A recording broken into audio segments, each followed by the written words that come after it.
We're still suffering from PTSD from previous hurricanes. I just cannot believe that we're going through this again. This has broken havoc for many, physically and mentally. I'm Brittany Jones-Cooper, and this is Unmuted. The island of Puerto Rico is working to rebuild again after Hurricane Fiona caused widespread damage and knocked out the country's power grid. Addie Martinez-Roman joins us from FURIA Inc., a nonprofit organization working to bring support and aid to the people of Puerto Rico.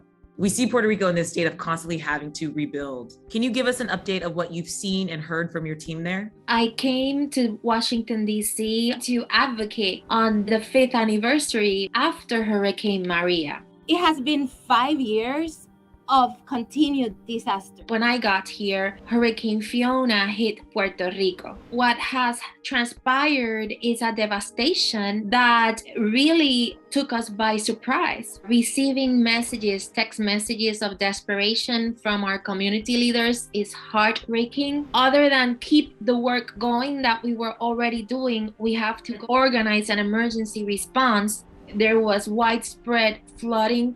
73% of Puerto Ricans don't have electric service. That also means for many that they don't have water service. It is so hard to live without electricity in a small island in the Caribbean, especially when we're having a heat wave. Diabetes patients need their insulin to be refrigerated. You see people that are desperate looking for ice so that their medicine don't go bad. People that depend on respirators, bedridden, those people are the ones that suffer the most. We have hospitals that don't have electric system right now. The generators ran out of diesel, and now there's a diesel crisis. It's very worrisome to think that it will go much longer.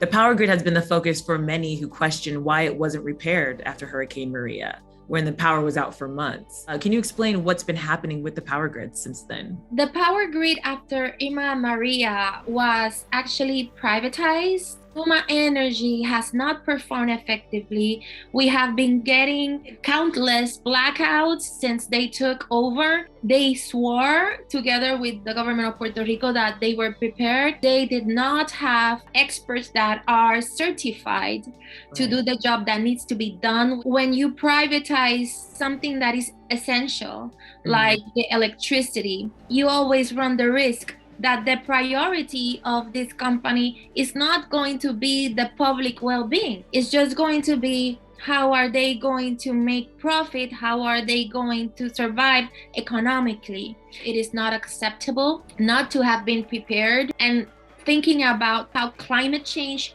is going to bring more water and more potent storms to the islands.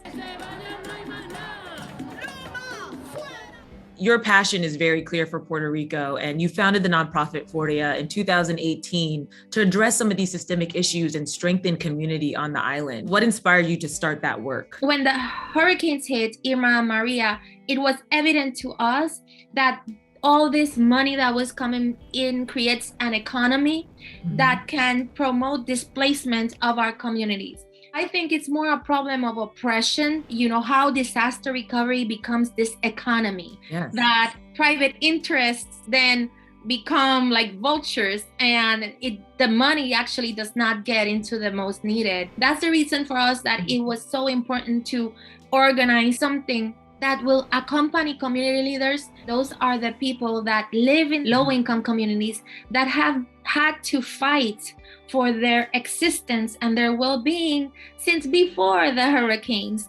Philanthropy many times comes like they're saving people. In Puerto Rico, the communities are saving themselves, and that is clear. And we need a new framework of disaster recovery that the people that are actually on the ground are involved in doing the plans, in raising the red flags. What we see going wrong with disaster recovery is not only going wrong in Puerto Rico, it's going wrong right now in Alaska, where they had a storm last week. And it's also going wrong in places like Louisiana, like Texas, where Black and brown populations are left out and displaced from the recovery efforts. The people in the United States should watch closely what is happening in Puerto Rico. That is so powerful, and that's why the work you're doing is so important. Addie, I want to thank you for your continued work in Puerto Rico and for joining us today. Thank you so much.